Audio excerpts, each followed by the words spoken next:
4. En una de las habitaciones jardín había una pantalla sintonizada con el exterior. Oscuridad y diamantes quedaban bordeados por helechos, orquídeas, fucsias arqueadas y bugambilias. Una fuente tintineaba y relucía. El aire era más cálido allí que en la mayor parte de los lugares de a bordo, húmedo, lleno de perfumes y verde. Nada de eso eliminaba por completo el pulso subyacente de energías. Los sistemas Bussard no habían sido desarrollados hasta tener la fluidez de los cohetes eléctricos. Siempre, y también ahora, la nave suspiraba y temblaba.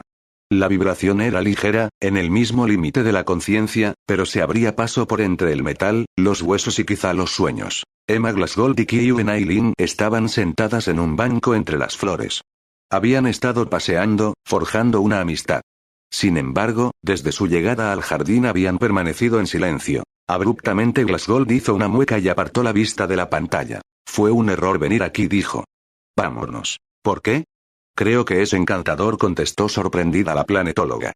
Una huida de paredes desnudas que necesitarán años para convertirse en agradables. No podemos huir de eso. Glassgold señaló la pantalla. En aquel momento estaba dirigida a popa y mostraba una imagen del sol, encogido hasta ser solo la estrella más brillante. Kyu-en la miró minuciosamente. La bióloga molecular era igualmente pequeña y morena, pero sus ojos eran redondos y azules, su rostro redondo y rosa, su cuerpo estaba un poco rellenito. Se vestía de forma sencilla, estuviese trabajando o no, y sin rechazar por completo las actividades sociales, era más una observadora que una participante. ¿En cuánto tiempo? Un par de semanas, siguió. Hemos alcanzado las fronteras del sistema solar. Cada día, no, cada 24 horas. Día y noche ya no significan nada, cada 24 horas ganamos 845 kilómetros por segundo de velocidad. Una persona pequeña como yo agradece tener el peso de la Tierra, dijo Kyu-en intentando sonar animada. No me malinterpretes, respondió Glassgold apresurada. No gritaré. Demos la vuelta. Demos la vuelta. Intentó un chiste propio. Eso decepcionaría al psicólogo que me examinó. El chiste se disipó. Es solo, encuentro que necesito tiempo, para acostumbrarme, poco a poco, a esto. Kyu-en asintió.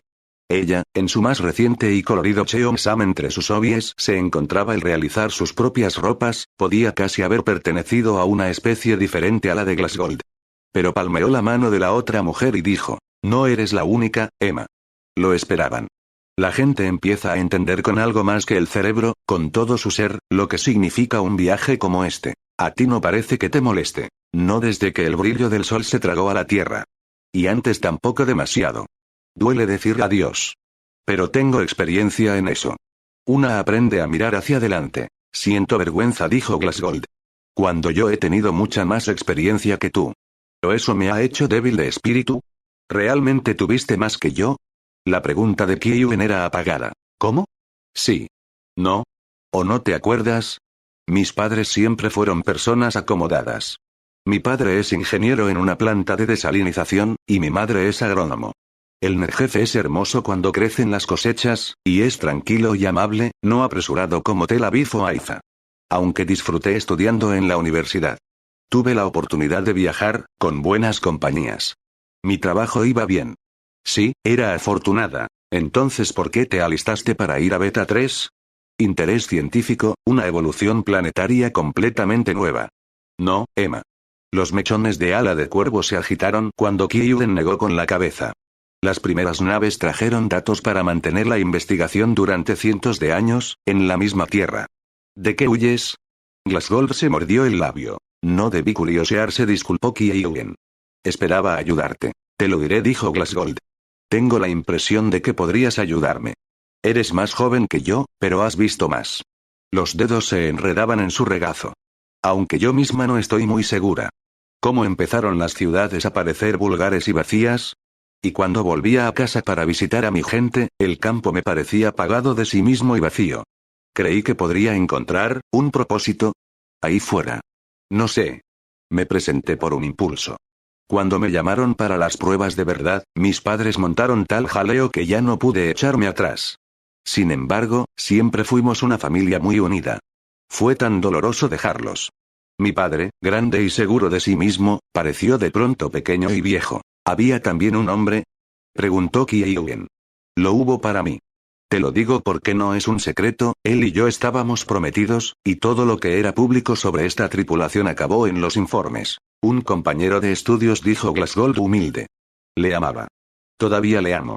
Él apenas sabía que yo existía. No es raro, contestó Kiewen. Una lo supera o se convierte en una enfermedad.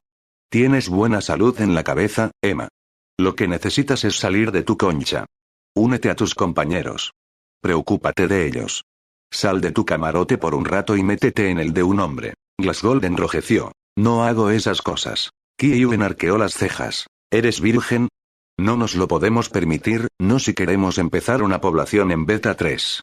El material genético es escaso. Quiero un matrimonio decente, dijo Glasgow con algo de furia, y tanto niños como Dios provea. Pero sabrán quién es su padre. No hago ningún daño si no juego al ridículo juego de ir cambiando de camas mientras viajamos. Ya tenemos a bordo suficientes chicas que lo hacen, como yo. Kiewen no estaba enfadada. Sin duda se desarrollarán relaciones estables.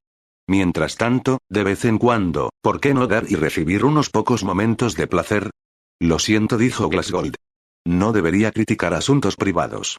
Especialmente cuando nuestras vidas han sido tan distintas, ¿verdad?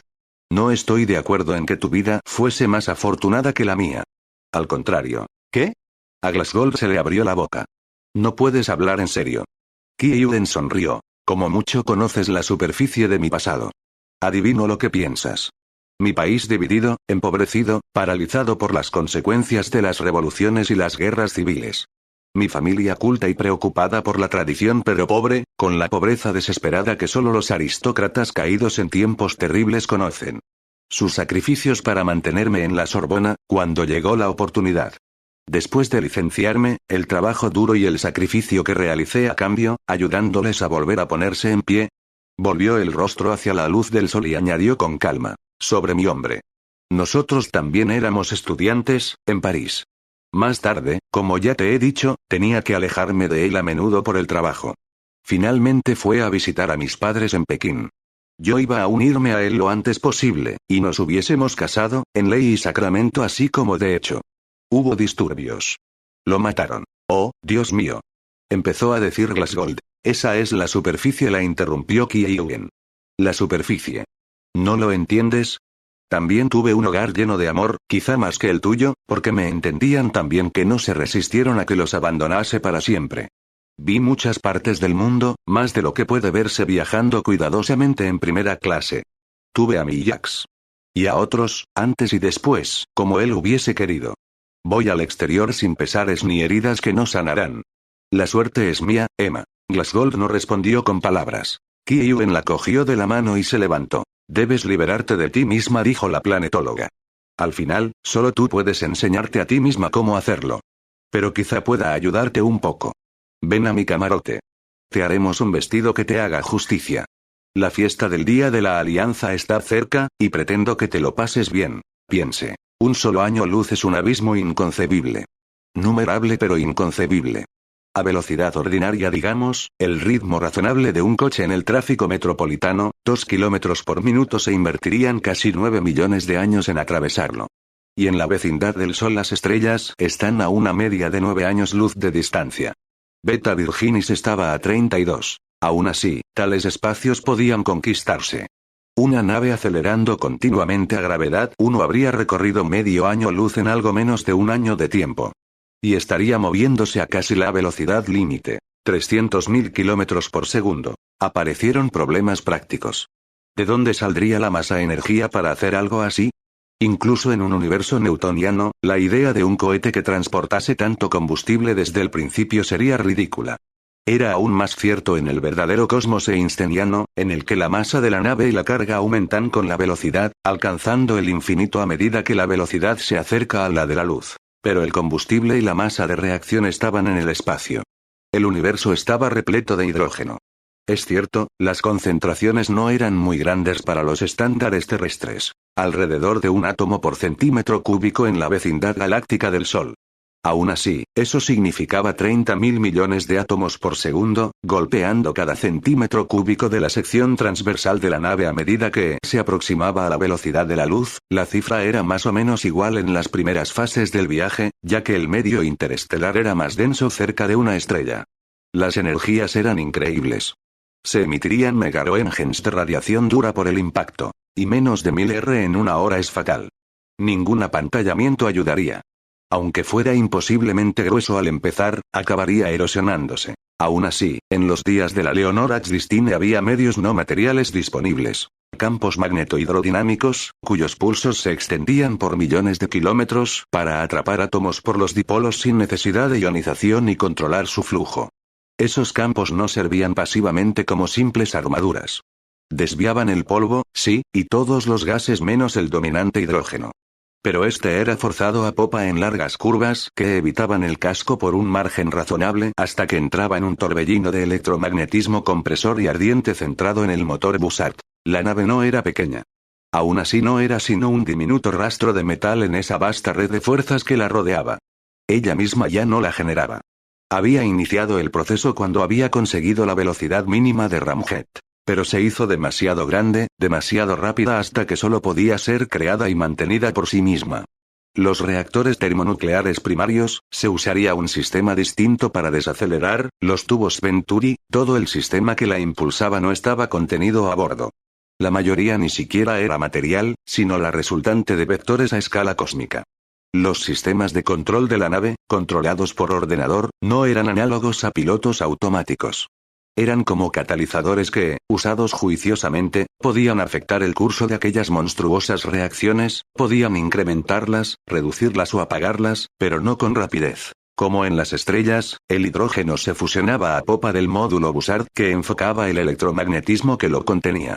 Un titánico efecto de láser de gas dirigía los fotones mismos en un rayo cuya reacción empujaba la nave hacia adelante, y que hubiese podido vaporizar cualquier cuerpo sólido que tocase. El proceso no era eficiente al 100%. Pero la mayor parte de la energía perdida se empleaba en ionizar el hidrógeno que escapaba a la combustión nuclear. Esos protones y electrones, junto con los productos de la fusión, también eran impulsados hacia atrás por los campos de fuerza, un vendaval de plasma que aportaba su propio incremento de impulso. El proceso no era estable. Más bien, compartía la inestabilidad del metabolismo vivo y bailaba siempre al borde del desastre. Se producían variaciones impredecibles en el contenido de materia del espacio. La extensión, intensidad y configuración de los campos de fuerza debía por tanto ajustarse continuamente. Un problema con un número indeterminado de millones de factores que solo un ordenador podía resolver con la suficiente rapidez.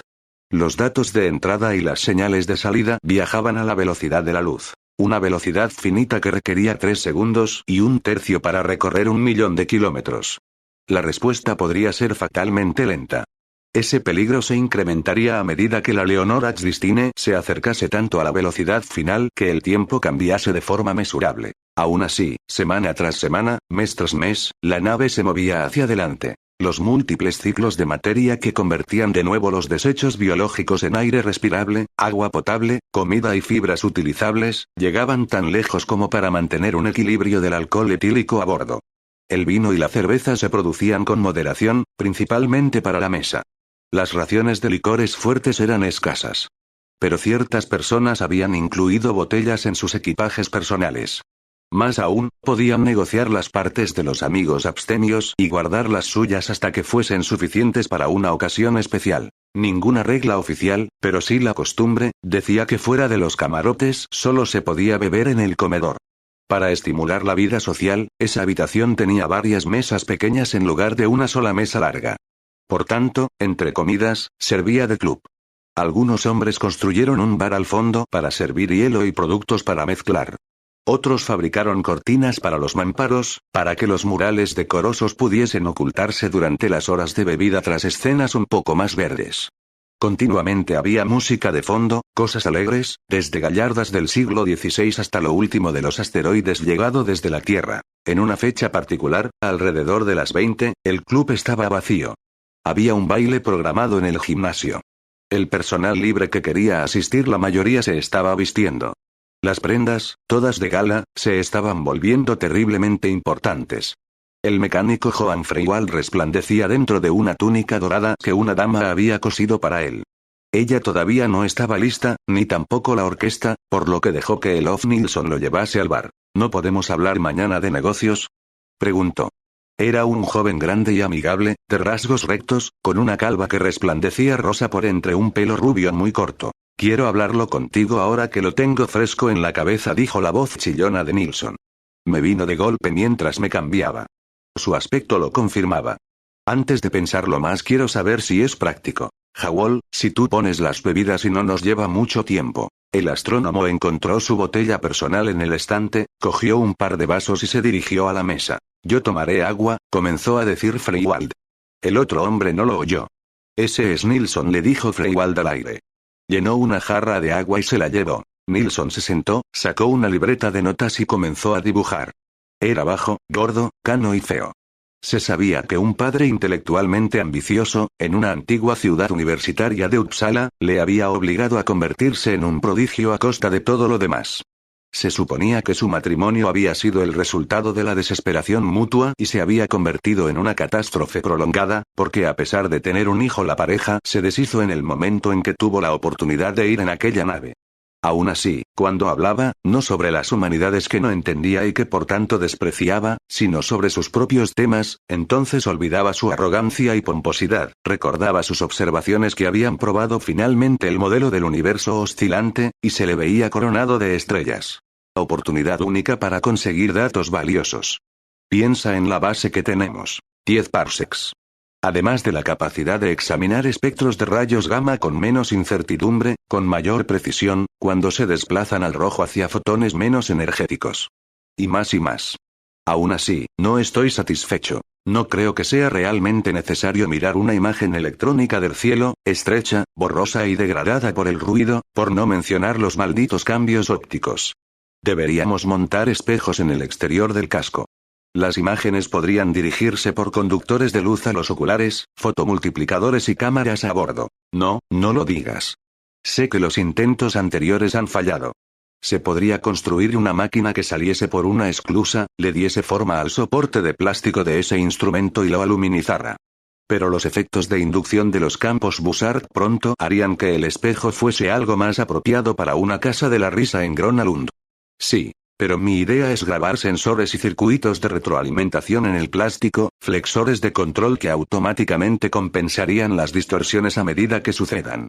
Me gustaría conocer tu opinión sobre las posibilidades de diseñar, probar y producir esos flexores, señor Freiwald.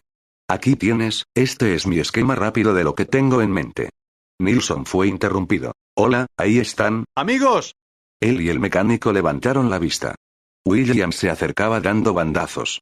El químico llevaba una botella en la mano derecha y un vaso medio lleno en la izquierda.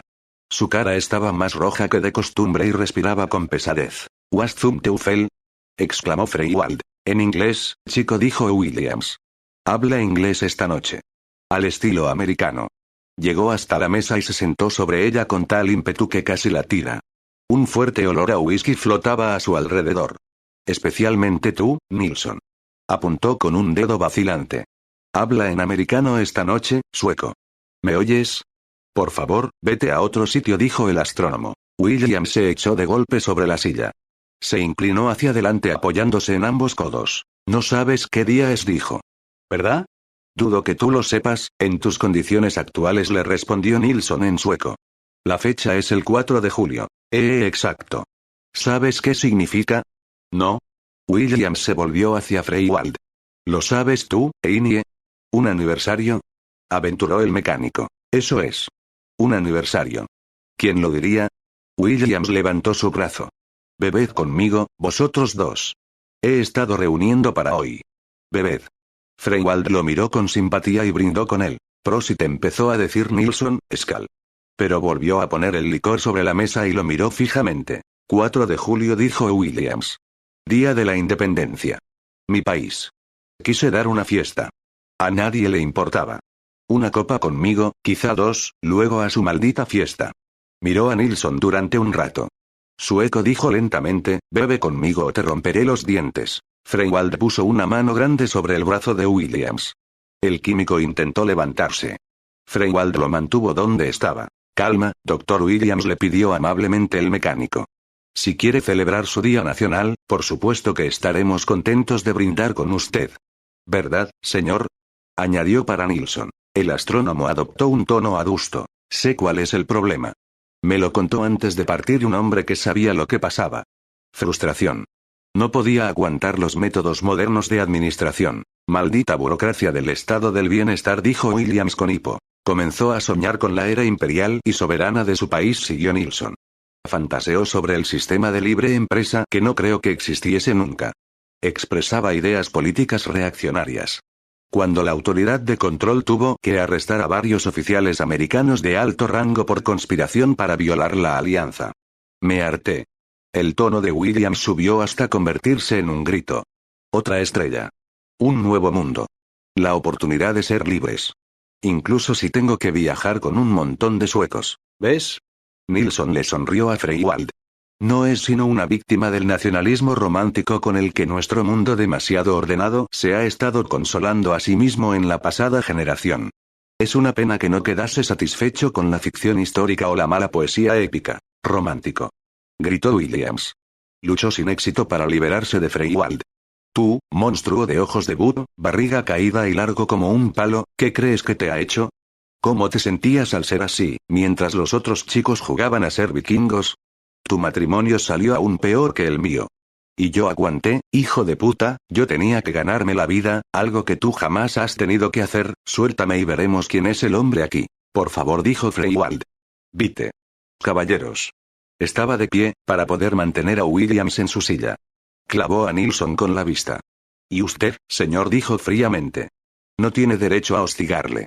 Podía haber demostrado la cortesía mínima de brindar por el día de su país. Nilsson parecía estar a punto de invocar su rango intelectual. Se detuvo al aparecer Hannes Adler. Había estado mirando desde la puerta durante unos minutos.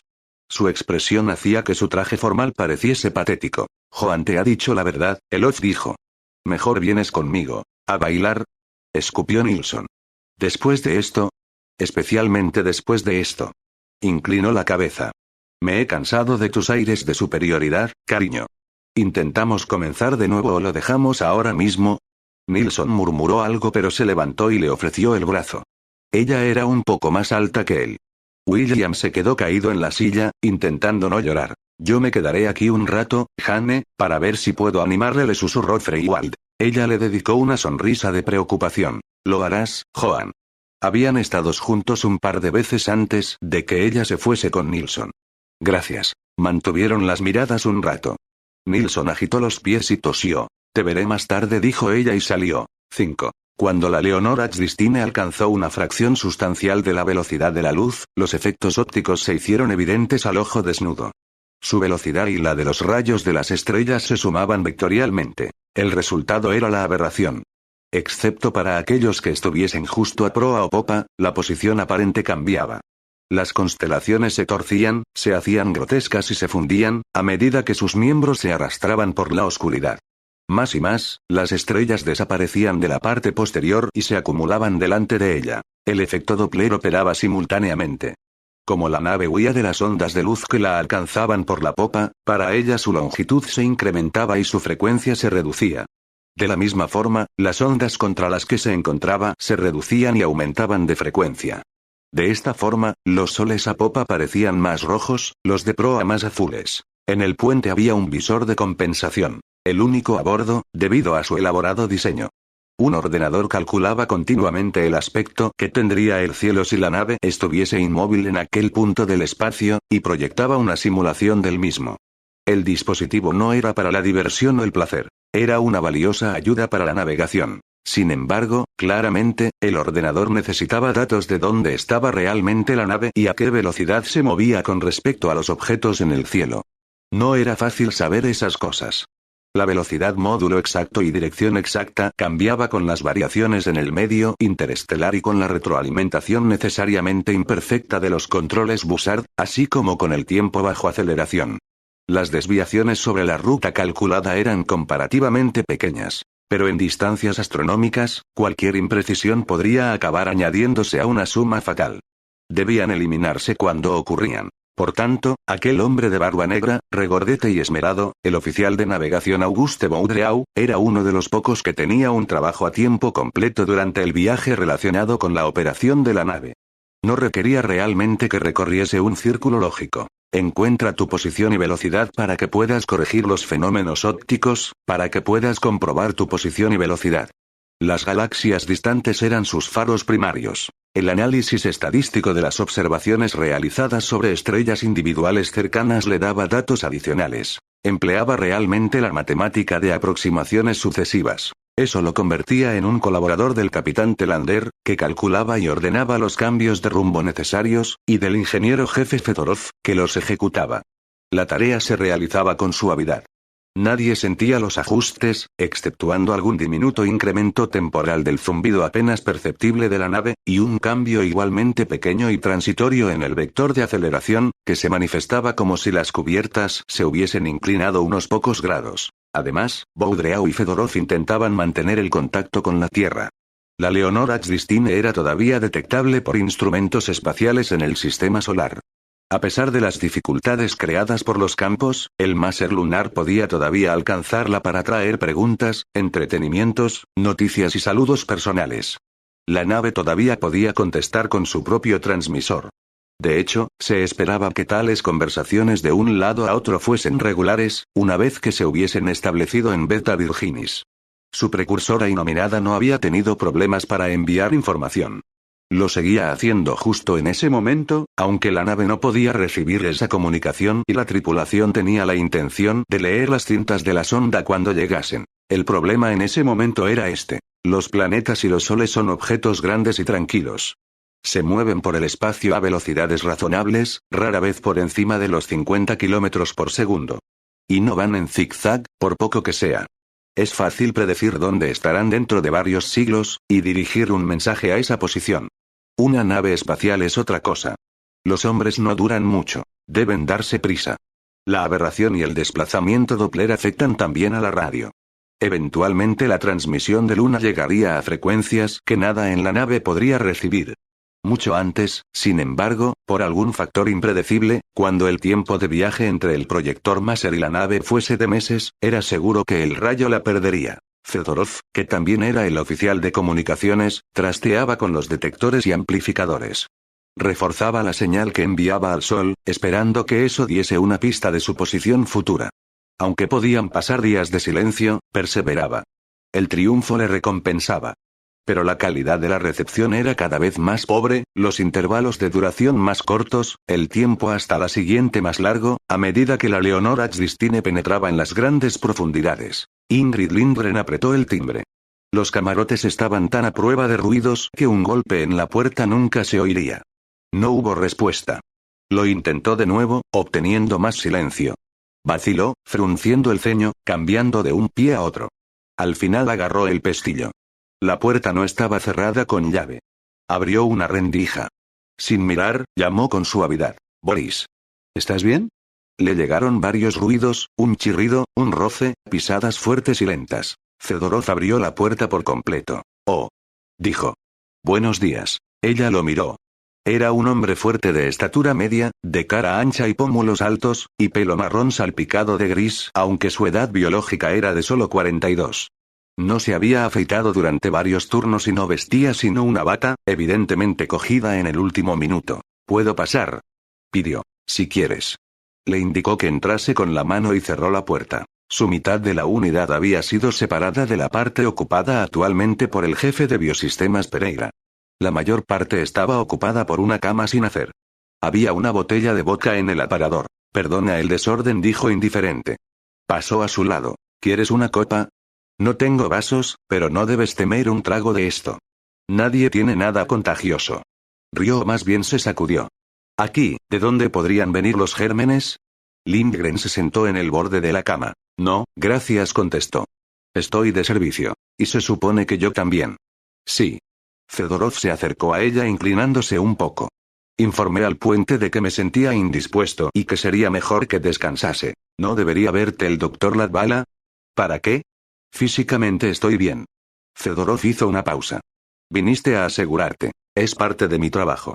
Respetaré tu intimidad, pero eres un hombre clave. Fedorov sonrió. La expresión era tan forzada como los sonidos anteriores. No te preocupes, dijo. Tampoco estoy mal del cerebro. Fue a coger la botella, pero retiró el brazo. Ni siquiera me estoy hundiendo a borbotones en un atontamiento alcohólico. No es nada sino, ¿cómo lo llaman los americanos? Un bajón. Los bajones son mejor en compañía, declaró Lindgren. Después de un rato añadió. Creo que aceptaré esa copa. Fedorov le pasó la botella y se unió a ella en la cama. Ingrid levantó la botella hacia él. Skal. Se echó un poco en la garganta. Le devolvió la botella. Zdoroville, dijo él. Se quedaron sentados en silencio. Fedorov miró los mamparos hasta que se agitó y dijo. Muy bien. Ya que tienes que saberlo. No se lo diría a nadie más, especialmente no a una mujer. Pero he aprendido algo sobre ti, Ingrid, hija de Gunnar, ¿no es cierto? Sí, Boris Ilyich. La miró fijamente y sonrió con franqueza. Ella estaba relajada, con el moño curvado por el cuerpo y un rastro de calor y olor humano a su alrededor. Creo, su lengua se trabó, espero que lo entiendas, y que no repitas lo que voy a decirte. Te prometo el silencio. En lo de entender, puedo intentarlo. Puso los codos en las rodillas, con las manos apretadas una contra la otra. Es personal, ¿sabes? Dijo lentamente y sin regularidad. Aunque no es importante. Pronto se me pasará. Es simplemente, esa emisión última que recibimos, me alteró. ¿La música? Sí. La música. La relación señal-ruido era demasiado baja para la televisión. Casi demasiado baja para el sonido. La última que recibimos, Ingrid, hija de Gunnar, antes de que alcancemos nuestro destino y comencemos a recibir mensajes de una generación de antigüedad. Estoy seguro que será la última. Esos pocos minutos, vacilantes, temblorosos, apenas audibles a través de los ruidos de las estrellas y los rayos cósmicos, cuando perdimos esa música, supe que ya no recibiríamos más. La voz de Fedorov se fue apagando. Lindgren esperó. Agitó la cabeza. Era una canción de cuna rusa, dijo. La que mi madre me cantaba para que me durmiese. Ella puso una mano sobre su hombro y la dejó allí con la suavidad de una pluma. No creas que estoy en una orgía de autocompasión, añadió rápidamente. Durante un momento recordé demasiado bien a mis muertos. Se me pasará. Puede que lo entienda, murmuró ella. Era el segundo viaje interestelar para él. Había ido a Delta Pavonis. Los datos de la sonda indicaban un planeta terrestre, y partió una expedición con grandes esperanzas. La realidad era tan de pesadilla que los supervivientes demostraron un raro heroísmo al permanecer el mínimo tiempo planeado para investigar. A su regreso, habían experimentado 12 años. Pero la Tierra había envejecido 43. Dudo que puedas, realmente. Fedorov se volvió para enfrentarse a ella. Esperábamos que la gente hubiese muerto cuando regresamos. Esperábamos cambios. Me alegré al principio de poder reconocer parte de mi ciudad, la luna sobre los canales y los ríos, las cúpulas y torres en la catedral de Kazán, Alejandro y Bucéfalo levantándose sobre el puente que lleva a Nevsky Prospect, los tesoros en el Ermitaje. Apartó la vista cansado. Pero la vida misma. Eso era demasiado diferente. Encontrarse con ella era como ver una mujer que antes amabas convertida en una mujerzuela. Sonrió con amargura. Eso exactamente. Trabajé en el espacio durante 5 años, todo lo que pude. Investigación y desarrollo para mejorar el motor Bussard, como recordarás. Mi propósito principal era ganar el puesto que tengo ahora. Podemos esperar un nuevo comienzo en Beta 3. Sus palabras se hicieron casi inaudibles. Entonces la pequeña canción de mi madre me llegó por última vez. Se puso la botella en los labios. Lindgren le concedió 1 minuto o 2 de silencio. Ahora entiendo, Boris, al menos en parte, por qué te ha afectado tanto. He estudiado un poco de sociohistoria. En tu juventud, la gente era, bueno, menos relajada. Repararon los daños de la guerra en muchos paisajes y controlaron el crecimiento de la población y los desórdenes civiles. Se enfrentaban a cosas nuevas, proyectos inimaginables en la Tierra y en el espacio. Nada parecía imposible. En el centro de Suelan había un espíritu de trabajo duro, patriotismo y dedicación. Supongo que tenías 2 dioses a los que servías con todo tu corazón, el padre Técnica y la madre Rusia. Deslizó la mano hasta ponerla sobre la suya. Volviste, dijo, y a nadie le importó. Él asintió, mordiéndose el labio inferior. ¿Es por eso por lo que desprecias a las mujeres de hoy? Preguntó ella. Se sobresaltó. No. Nunca. ¿Por qué entonces ninguna de tus uniones ha durado más allá de 1 semana o 2, a veces un solo turno? Le desafió ella. ¿Por qué solo estás relajado y alegre entre hombres? Creo que no te preocupas de conocer a la mitad de la especie humana más que como cuerpos. ¿No crees que haya nada más que valga la pena conocer? Y lo que dijiste hace un minuto, sobre mujerzuelas. Volví de Delta Pavonis deseando una verdadera esposa, contestó él como si lo estrangulasen. Lindgren suspiró. Boris, los modos cambian. Desde mi punto de vista, creciste en un período de puritanismo irracional. Pero fue una reacción a una facilidad anterior que quizás había sido excesiva. Y antes, no importa. Escogió las palabras con cuidado. El hecho es que el hombre nunca se ha guiado por un solo ideal. El entusiasmo de masas de cuando eras joven dio lugar a un clasicismo racionalista y frío. Hoy eso está quedando ahogado por un cierto tipo de neorromanticismo. Solo Dios sabe a dónde nos llevará. Seguramente no me gustará. No importa, surgen nuevas generaciones. No tenemos derecho a congelarlas en nuestro propio molde. El universo es demasiado amplio. Fedorov se quedó quieto tanto tiempo que ella empezó a levantarse para irse. De pronto se giró, le agarró la muñeca y la sentó de nuevo a su lado. Las palabras fueron difíciles. Me gustaría llegar a conocerte, Ingrid, como ser humano. Me alegro. Él apretó la boca. Sin embargo, es mejor que te vayas ahora. Se levantó. Estás con Raymond. No quiero causar problemas. Yo también quiero que seas mi amigo, Boris, dijo ella. Te admiro desde que te conocí. Coraje, competencia, amabilidad, ¿qué más puede admirarse en un hombre? Desearía que aprendieses a mostrar esas cualidades a tus compañeras. Él la soltó. Mejor te vas. Ella lo miró. Si lo hago, le preguntó, y hablamos en otra ocasión, ¿estarás cómodo conmigo? No lo sé, dijo. Espero que sí, pero no lo sé. Ella pensó un poco. Intentemos asegurarnos, le sugirió finalmente con amabilidad. No tengo a dónde ir en lo que me queda de turno.